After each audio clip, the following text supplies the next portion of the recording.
보신 것처럼 앞으로 본격적인 힘겨루기가 시작될 텐데 그렇다면 노사가 어디쯤에서 접점을 찾을 수 있을지 전망해 보겠습니다.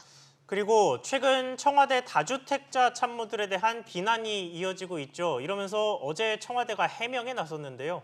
이 이야기까지 취재기자와 함께 나눠보겠습니다. 정윤형 기자 나와 있습니다.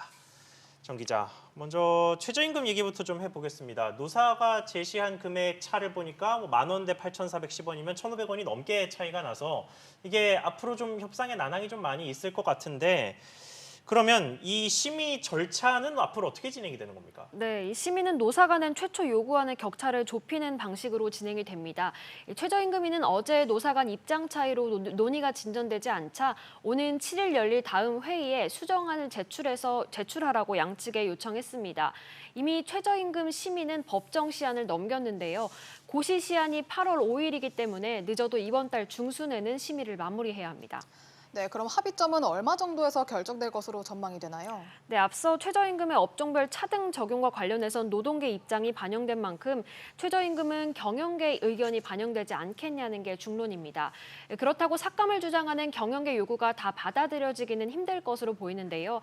그런 측면에서 이 노사 절충점인 9,000원 선 안팎, 더 좁게는 8,900원대 후반에서 심리적 저한선인 이 9,000원 이하로 결정될 것이란 예상이 조심스럽게 나옵니다.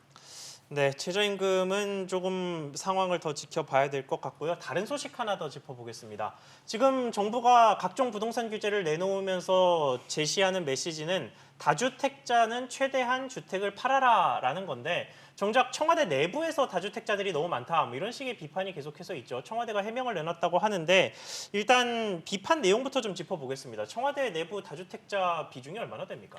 네, 어제 경실련이 청와대 앞에서 기자회견을 열고 청와대 공직자 재산을 분석한 결과 이 공개 대상 전현직 64명 중 28%가 전국에 2채 이상 주택을 보유한 다주택자였다고 밝혔는데요.